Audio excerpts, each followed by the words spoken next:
Nuestra invitada de la tarde. Estuvimos volviendo mucho tiempo acá con Hernán. Vamos a empezar a hacer el programa de radio. Estuvimos tratando de llegar a las 3. Sí, mal. Cuando además, viniera. Lo hicimos mal. Sí. Pero hicimos lo que pudimos. Sí, claro, siempre hacemos lo que podemos.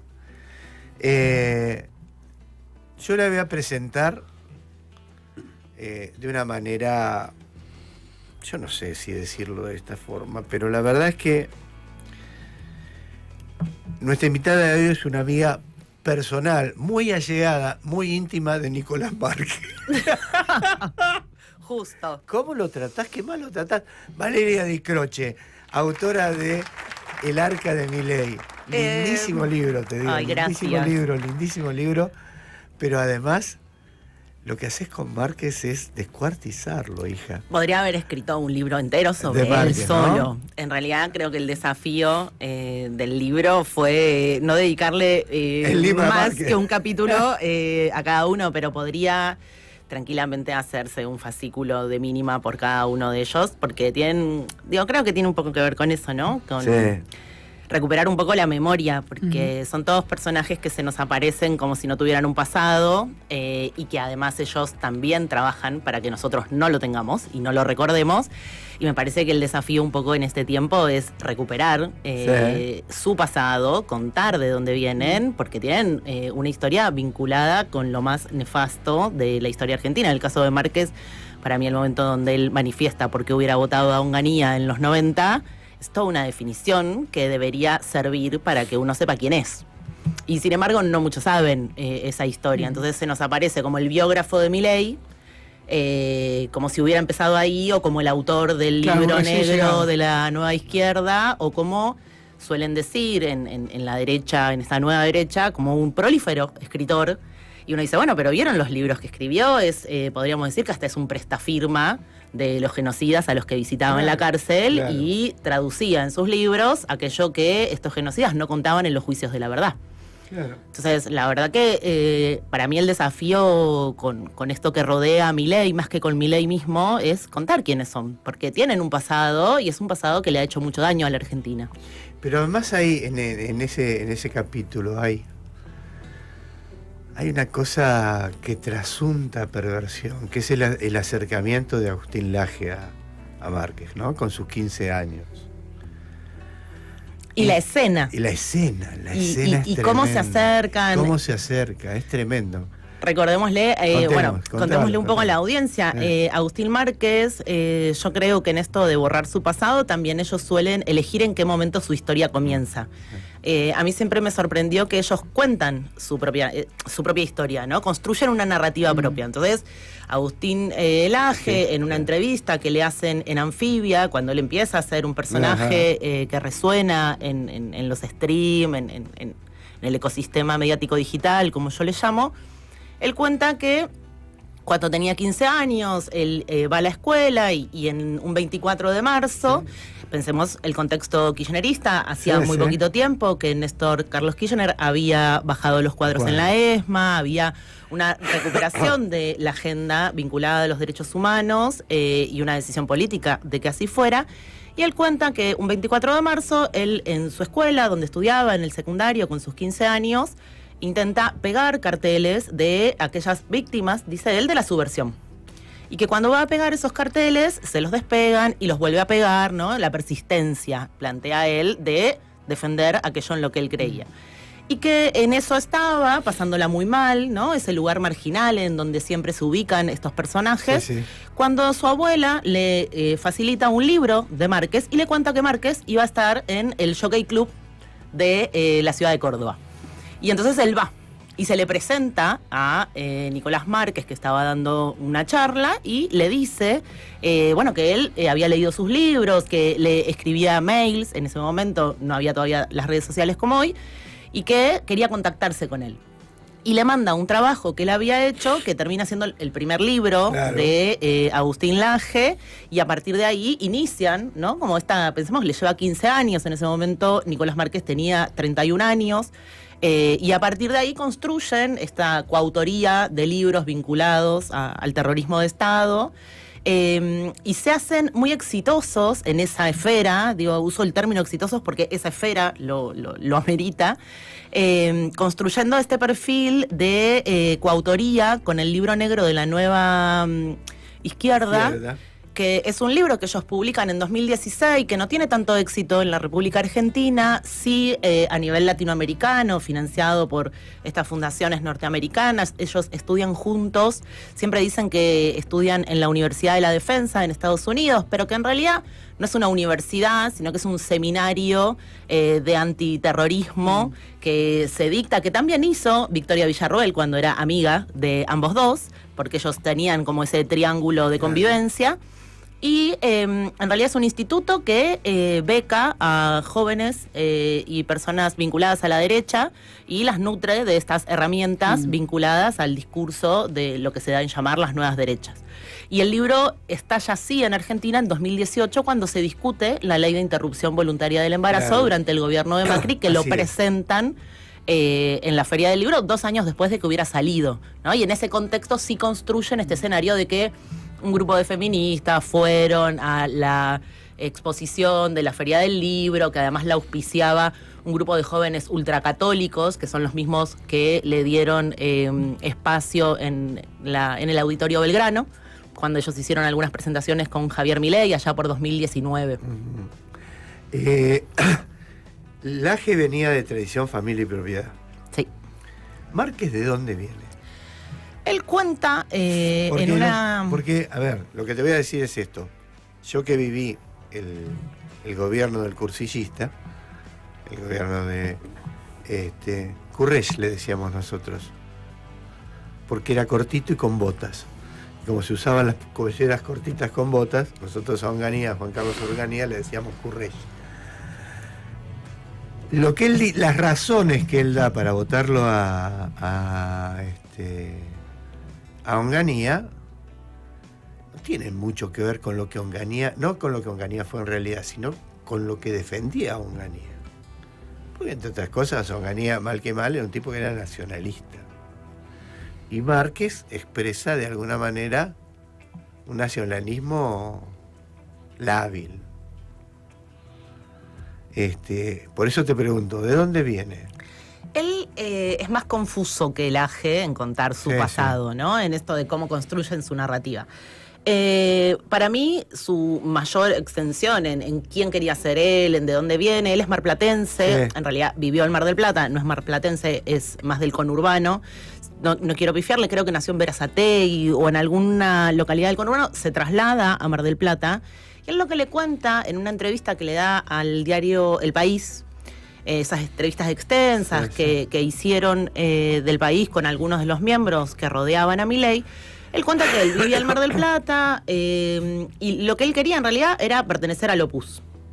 Y que no lo logra, vieron que es bastante selectiva la cuestión y que no lo logra, se vincula así con el cristianismo de derecha. Él cuenta que fue a una iglesia que quedaba cerca de su casa, que su vocación siempre fue esa, en una orden vinculada a la extrema derecha, pero nunca termina de contar bien. Es mucho más oscura la relación histórica que tiene Márquez con estas derechas, siempre sí vinculado a la defensa de los genocidas. Y él toma una definición que hace Laje para definirse, él se define no como un nacionalista, sino como un patriota. En esta distinción que ellos hacen entre los patriotas, los libertarios y los conservadores. Es un conservador, es un defensor de la última dictadura cívico-militar, y él cuando fue candidato Gómez Centurión en el 19, él no estaba del lado de Espert. De hecho, yo observaba la actividad que tuvieron de la Fundación Faro, que preside Agustín Laje, y yo no sé si notaron que Espert no estaba. Así es. Espert no forma parte de ese grupo que rodea a Milei en relación a Laje, Márquez, porque ahí sí está Monteverde. Ahí sí está Monteverde. Monteverde era el economista que tenía Gómez Centurión en la campaña del 19, y entre los equipos técnicos para defensa y seguridad estaban Victoria Villarroel, Nicolás Márquez y Agustín Laje.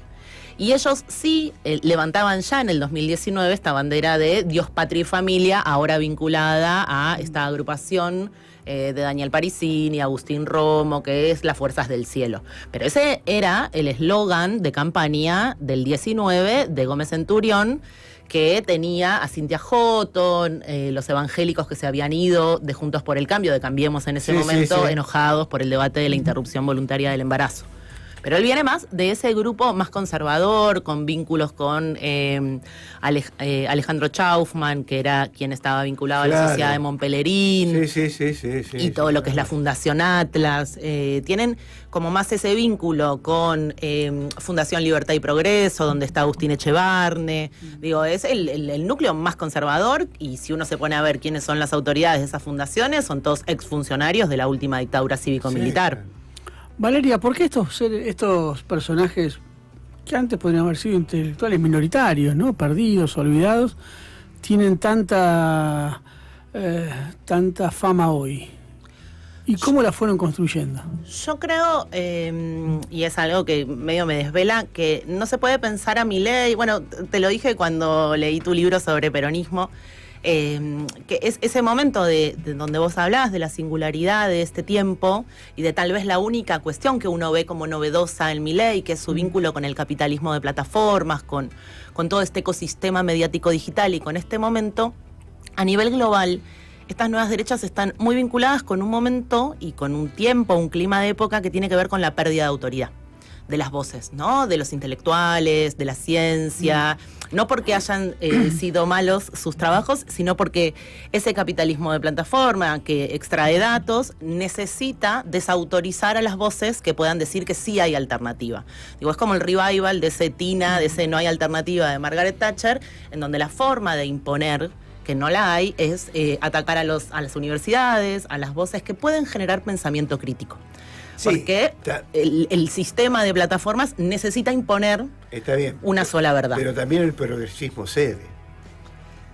Sí, yo ahí estoy de acuerdo, creo que hay que discutirlo todo, y creo que así como en el caso de Argentina se naturalizó un discurso violento que termina el 1 de septiembre con un arma en la cabeza de Cristina Fernández de Kirchner, estamos permitiendo una naturalización de la mentira, diciendo, bueno, pero mienten siempre. Entonces, cada mentira nueva se acumula en un gran depósito de mentiras que, si nosotros no nos tomamos el trabajo de desarticularlas, de desmentir cada una de ellas y de advertirlo, se va acumulando esa idea de sentido común, de, bueno, pero cuando uno dice, ¿no? Yo hoy a la mañana pensaba, cuando escuchaba, hacía como un ping-pong en la primera radio, en la primera mañana de la radio, empezamos ya a notar en esa degradación del discurso y de la defensa de la palabra que se naturaliza decir, bueno, pero miente siempre.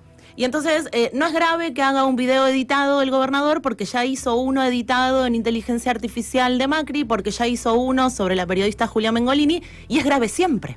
Claro. Porque si no lo va a seguir haciendo. Entonces, cuando no hay un límite, hay una naturalización de esa mentira, como lo hubo de la violencia. Y eso es necesario para estos ecosistemas, porque yo creo que ellos, por un lado, necesitan del caos. Las voces autorizadas de la intelectualidad, digo, en cada uno de los países, nos ayuda a todos, a las sociedades, a ordenar. Digo, el pensamiento necesita un orden. Es como, yo siempre pongo la imagen de un mapa. Digo, el periodismo bien ejercido es un gran cartógrafo. El periodista es un gran cartógrafo, el historiador es un gran cartógrafo. Los intelectuales que nos ayudan a pensar ordenan qué es lo importante, qué es lo que está velado en eso que nos están mostrando. Si nosotros no logramos sostener esas voces de autoridad que generen pensamiento crítico, que nos ayuden a ordenar la información, porque uno dice, bueno, ¿por qué la cadena del viernes? ¿Por qué dedica 23 minutos el presidente a decir nada? Porque los dos anuncios caen en abstracto a partir de que uno es una decisión administrativa que podría no haber requerido siquiera de que la anunciara, que es la del Tesoro y el Banco Central, y la otra es un absurdo al decir que va a sancionar penalmente a un legislador que legisle. Entonces uno dice, bueno, ¿y por qué hace eso durante 23 minutos? Porque necesitan generar caos, necesita que estemos atentos a la superficie y no a lo que está sucediendo a nivel global en términos de que Argentina se ubica en este plano geopolítico que hoy vivimos como una colonia necesaria de los Estados Unidos para el extractivismo de minerales, que son necesarios para el desarrollo de estas plataformas. Yo no me canso de decir que 10 de los 10 tipos más ricos del mundo, hoy 9 están vinculados al capitalismo de plataforma. Y vemos como hoy Clarín, vaya uno a saber por qué lo hace hoy, porque es una noticia vieja que tiene casi 2 meses, publica en tapa que estos tecnorricos dueños de las plataformas van a la guerra. Cuando el origen de Silicon Valley es básicamente la guerra, claro. Y diseñar esas estrategias, claro. Y en todo caso se maquilló durante un tiempo como más progresista o que iba a cambiar el mundo, pero siempre el objetivo fue un objetivo bélico de inteligencia y seguridad. Internet es un producto de la guerra. Y hoy aparece en la tapa de Clarín una nota que, si ustedes se fijan, porque uno pierde ese hábito, es una nota de el New York Times publicada el 4 de agosto que refiere a un hecho ocurrido el 21 de junio. Y me dice, ¿por qué hoy? Bueno, porque están construyendo el escenario donde Argentina tiene un rol y su rol es ser colonia norteamericana en el objetivo de confrontar con China por el desarrollo de la inteligencia artificial. Lo ha dicho el presidente, cuando él dice, bueno, Argentina va a ser un hub de inteligencia artificial. Bueno, ser un hub es instalar servidores en la Patagonia Argentina. No es que uno conspira. Argentina es un territorio en disputa, pero sobre todo la Patagonia lo es. Claro. Digo, la Patagonia es un territorio que tiene agua, que tiene energía, que tiene bajas temperaturas, que es todo lo necesario para el desarrollo de estas nuevas tecnologías. Tierras. ¿Por qué no nos convendría hacer eso? Porque eso no genera trabajo, porque el capitalismo de plataformas requiere del 10% del trabajo que requiere un aparato productivo como nosotros entendemos que tiene que ser. Digo, no es valor agregado. Cuando Milei dice que vamos a hacer un hub de inteligencia artificial, lo que tiene que entender nuestra audiencia y nuestra sociedad es que lo que está proponiendo es grandes extensiones de tierra donde se instalen galpones enormes con servidores que funcionan de manera remota, que ni siquiera necesitan operadores permanentes, sino que se controlan remotamente y que requieren mucha energía. Requieren además extractivismo que refrigera y por ende consumen mucha agua, y muchos países, incluso Estados Unidos lo tiene prohibido en muchos de sus estados, porque encarece la energía para el resto de la sociedad y no genera trabajo. Entonces ya ni siquiera es discutir solo la minería, sino también esta propuesta laboral que nos quieren hacer creer. O sea, no es que están pensando en nuestros pibes, por ejemplo. A ver, sí nos convendría pensar en un Elon Musk jujeño, ¿no? En decir, che, ¿por qué no instalamos escuelas técnicas donde hay litio? ¿Por qué no pensamos un desarrollo del litio? Tenemos baterías, tenemos automotrices, que la exención impositiva no sea para los grandes, entre comillas, inversores que vienen de afuera, sino para las automotrices que se instalen en el norte argentino y que el próximo auto electrónico lo diseñe un pibe salido de la provincia de Jujuy, que estudió en el industrial y que la Universidad Tecnológica Argentina le dio las herramientas para hacerlo. Porque, digo, yo quiero que volvamos a pensar en que podemos hacer eso. Digo, pudimos hacerlo en otro tiempo, lo podemos hacer no siendo simplemente un territorio de donde vengan a sacarnos todo y no dejar nada. Mientras el gobernador de Jujuy se alíe con las fuerzas. Sí, y el de San Juan viajó a la asunción de Trump. Fue el único gobernador argentino que estuvo allí, invitado especialmente, ni siquiera a través de la embajada. Ahora, ¿vos lo ves a Milei con fuerza, para ponerle una palabra, con presencia, con background como para resistir, para poder ofrecerles eso? ¿No te parece que el personaje está absolutamente desgastado? No, es que yo no creo que él sea un presidente que defienda los intereses argentinos, por ende lo veo más como un gerente de que eso pase, un garante. Un garante de que pase lo que vos planteás en la Patagonia. Sí, claro. ¿Vos creés que de verdad él todavía tiene...? Ese es su objetivo, creo que depende de la sociedad argentina, más que incluso de la dirigencia política, que eso no suceda. Su objetivo es una cosa, otra cosa es cómo lo ves plantado frente a la sociedad argentina. Hoy estuvimos manejando algunos datos sobre que empieza a ser fruto de una resistencia bastante importante la figura de Milei. Yo voy a polemizar ahí. Bueno, me parece bien. No, sí. No, es decir, podemos pelear, no como con Rocco Carbone. No, prometo no pelear. Por Dios. Yo acá compro pochoclo yo. No, yo desconfío mucho de los analistas políticos que no lo vieron venir a Milei. Y veo ahora a muchos analistas políticos hablando de cosas que uno podría haber observado hace 5 o 6 años atrás. Digo, yo el libro lo hice con información que era pública, que estaba a disposición de todos. Y me parece que el mainstream de la comunicación política y el periodismo político jugó a lo que conoce, que son sus voceros o sus informantes dentro de las distintas fuerzas políticas, y narraron la política desde esa rosca que supuestamente desprecian, ¿no? Uno ve constantemente en los programas políticos a analistas políticos decir la política está en cualquiera, y no les importa lo que le pasa a la gente, pero cuando tienen un político sentado en las mesas y le pueden hacer una entrevista, les preguntan sobre la rosca. Claro. Entonces, eso también es parte del proceso de degradación de la palabra política, y a mí eso me preocupa mucho, porque la agenda pública no se ve reflejada en esos diálogos, pero eso no es solo responsabilidad de la política. Es responsabilidad en gran parte de los medios de comunicación y de ese mainstream político-periodístico que analiza, siendo tan ajena como Milei, a lo que le sucede a la gente. La gente es hablada por personas que no se relacionan con ellos. Así es. Y a mí eso sí me preocupa mucho, porque eso termina de romper el vínculo que puede llegar a construirse para ordenar cuáles son las prioridades. Entonces, yo más que pensar en si Milei tiene o no tiene resistencia, a mí me cuesta mucho pensar en las 12 victorias legislativas del jueves pasado sin recordar que la ley bases está vigente, que el RIGI está vigente, que el decreto 70-2023 está vigente, y que esas fueron las herramientas que, por la especulación de los gobernadores, por la especulación de muchos legisladores que no cumplieron con la representación que debieron a partir del voto y de la confianza que les depositó la gente, nos han perjudicado en estos 20 meses.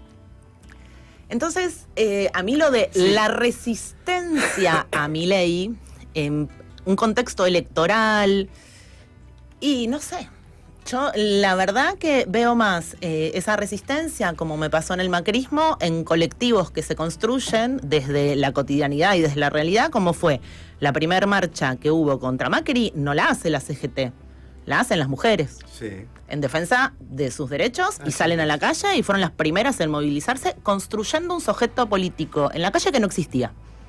Bueno, yo creo que ese sujeto político a mí hoy me está faltando. Yo todavía no lo veo. Veo, sí, una construcción que se da en torno a lo que sucede, pero sigue siendo circunstancial. No crece, no se empodera, no toma volumen.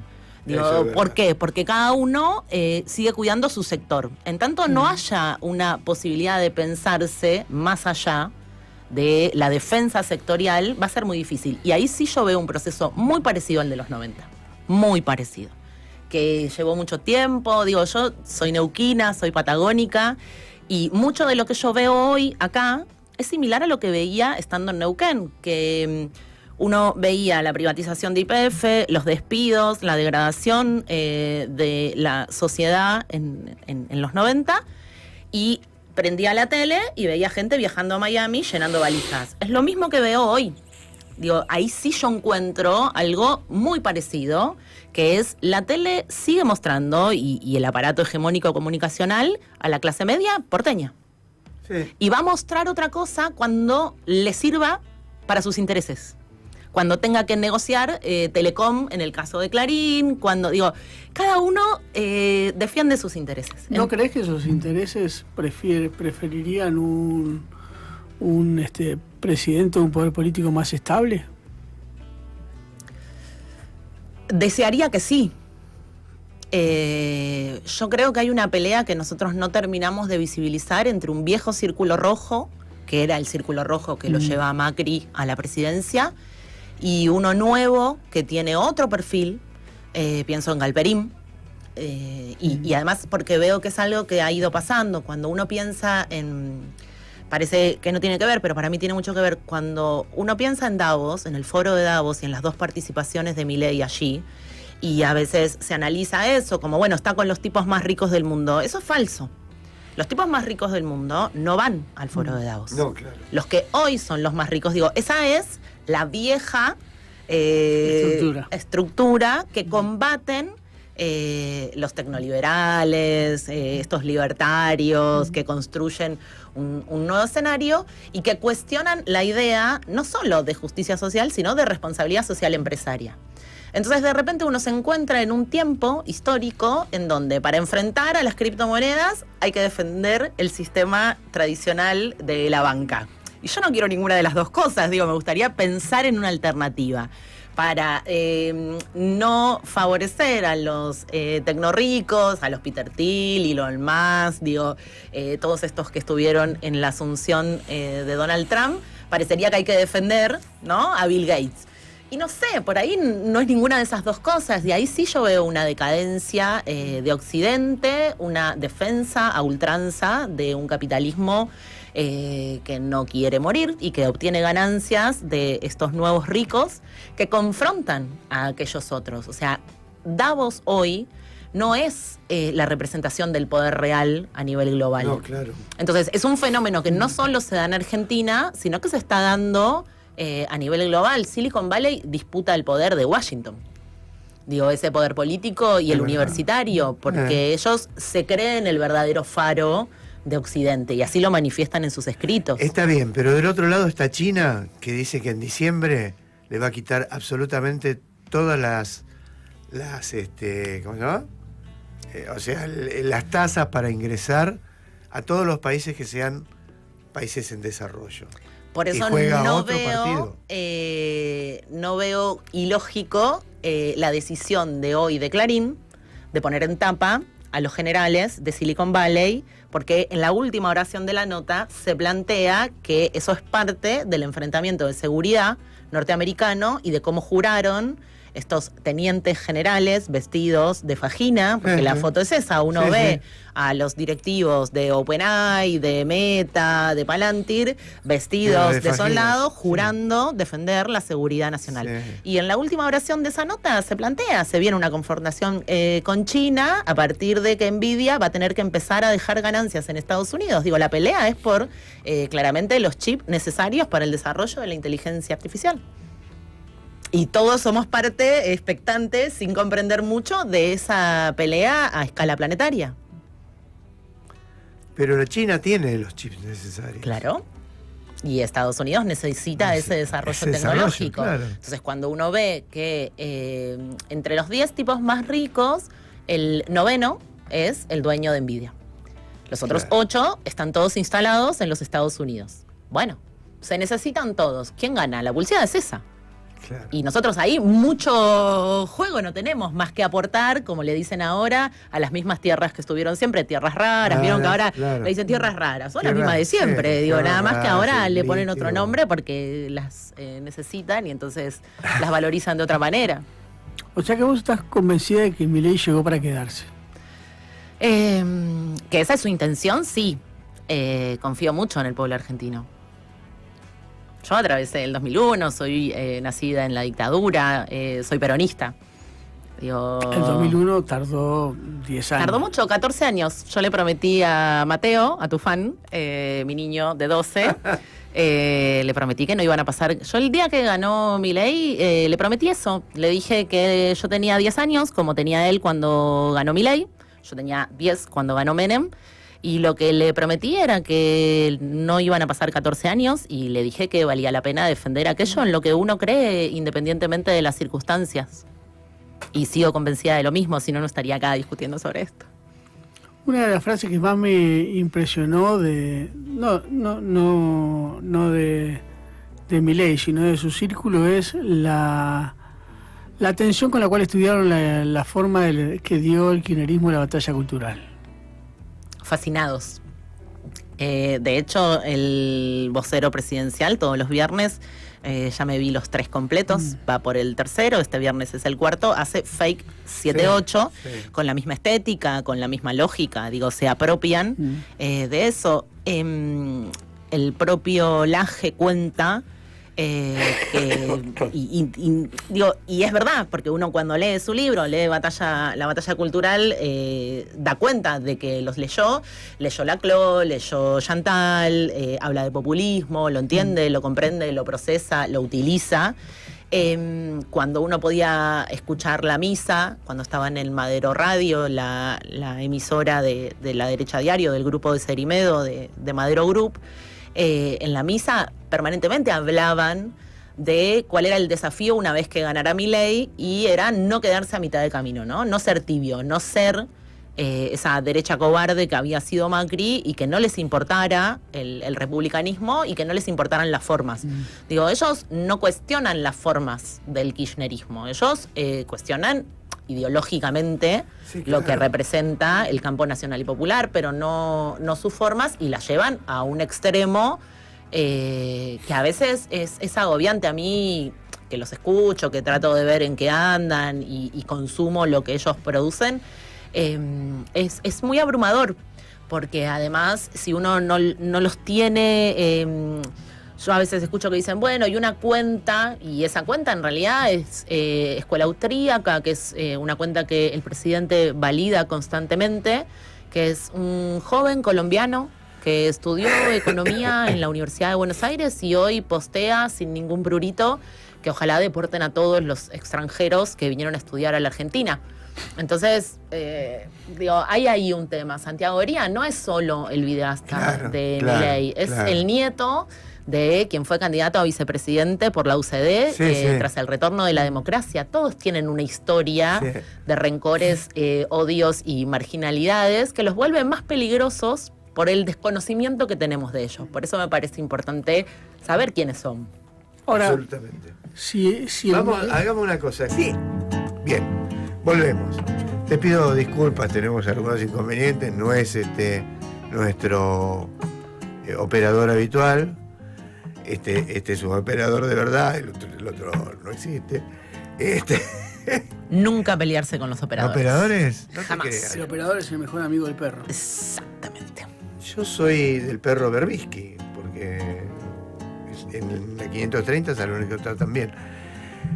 Yo soy peleador, porque ya estoy viejo, entonces viste que los viejos... No te dejé hoy pelear, no peleamos. No peleamos, ¿cómo voy a pelear? Igual el otro día en la conversación estaba más en pose mediador que peleador. Yo sí, absolutamente. ¿Sabes qué temí? Sí, te soltó la mano. Yo quiero decirte que te soltó la mano. Absolutamente, temí tener que separar yo, además. No estoy en condiciones físicas. Lo sentí muy solo, Hernán. No te hizo la segunda. Siempre estoy solo yo. Yo en realidad entre Hernán... El francotirador en el campanario soy yo. Ah, mirá. La verdad que entre Hernán y Rocco yo me quedaba con Rocco, pero bueno. Tengo una última pregunta yo, de mi parte, que es, si ellos copiaron las lógicas de la batalla cultural del kirchnerismo y ganaron, ¿qué pasó con el kirchnerismo y su propia batalla cultural? ¿Por qué la perdió?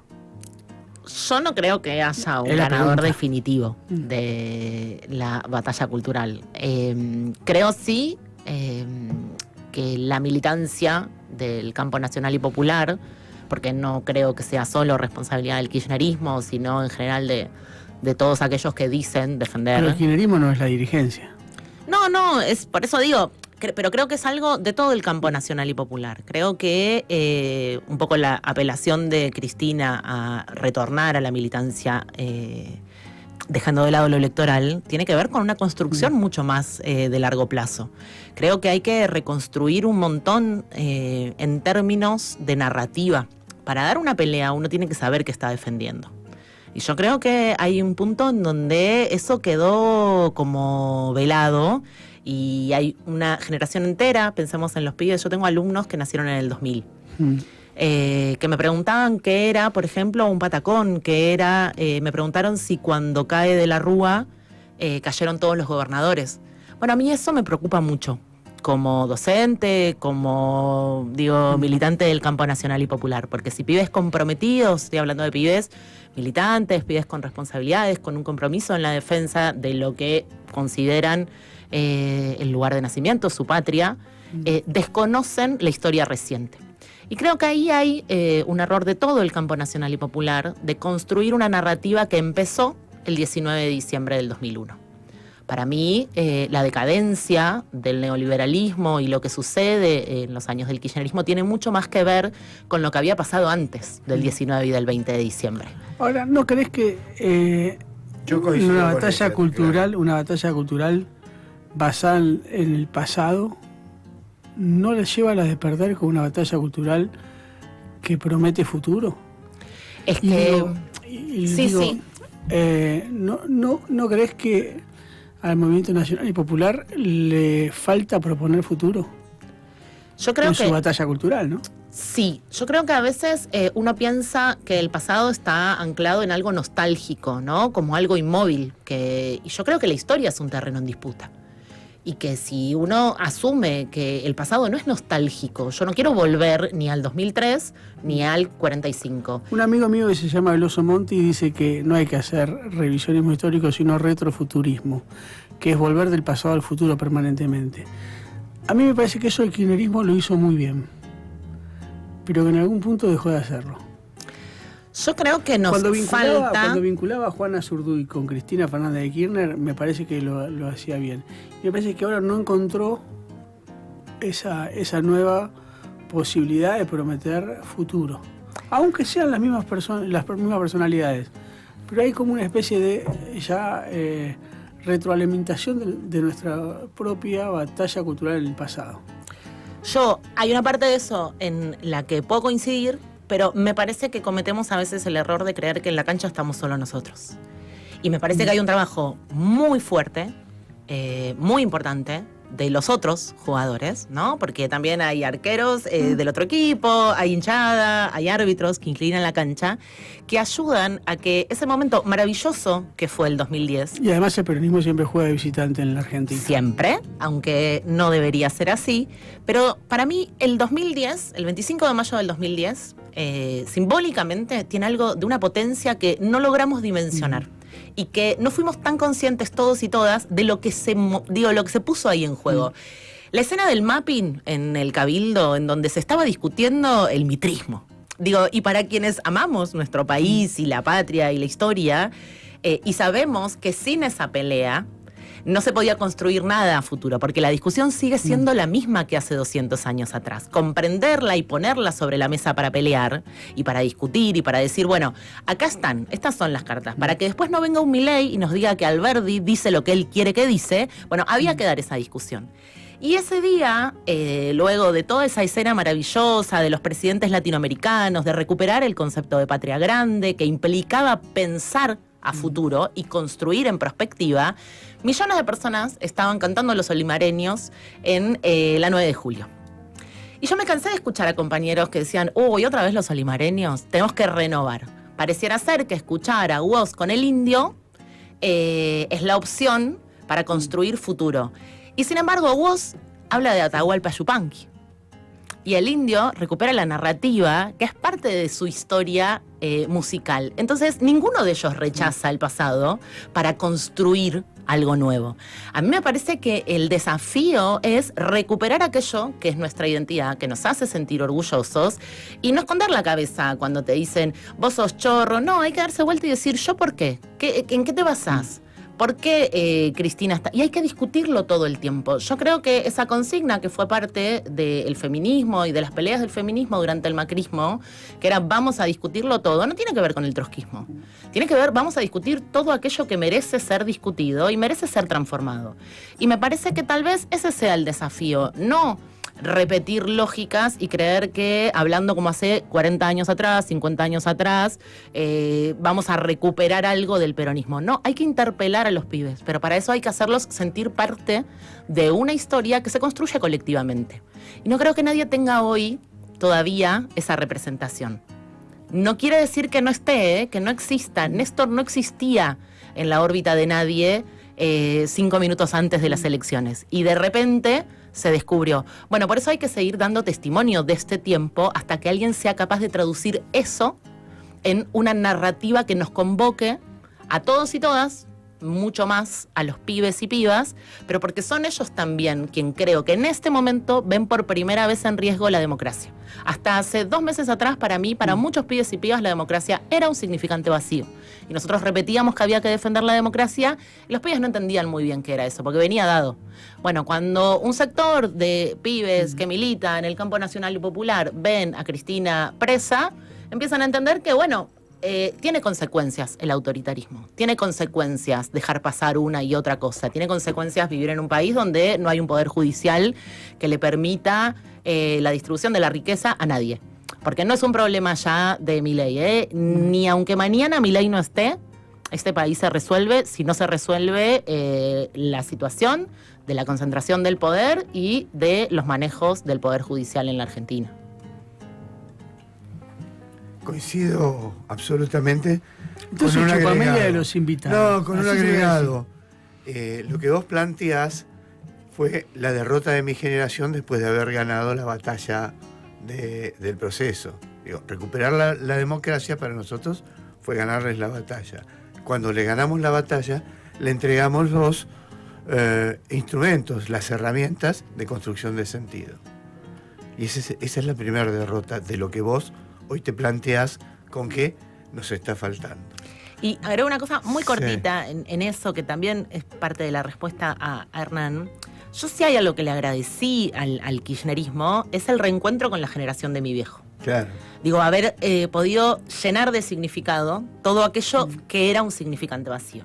Digo, me parece que hoy mi generación, digo, la que tiene entre 40 y 50 años, tiene una responsabilidad muy grande que no está sabiendo ejercer. Y hay una ausencia de las Eve de la vida, de los Galeanos de la vida, de los Hellman, y digo estos nombres porque me parece que eran referencias de Maradona, que eran referencias para mi generación, en términos de la ausencia de referencias políticas. Es verdad. Y hoy mi generación no tiene esos referentes para los más pibes. En los 90 uno escuchaba a Galeano, la escuchaba a Eve, escuchaba a las madres, bueno. Pasó mucho tiempo y nos están faltando esas referencias. El campo nacional y popular tiene que construir y recuperar orgullo por sus ideas y salir a dar la pelea y contagiar, porque también se contagia eso. No, el coraje contagia. Para eso hay que darle más vida a los intelectuales que tenemos. Más vida en todo sentido, porque la derecha financia perfectamente a sus intelectuales. Y nosotros vamos a buscar a Jorge Alemán para que nos explique la vida. Y la verdad es eso. Y a consultores extranjeros. Y a consultores extranjeros todo el tiempo. Gracias. No, la verdad que ha sido una charla fantástica. A ustedes por la invitación. Un placer conocerte y un placer charlar contigo. Miren, hacemos estas cosas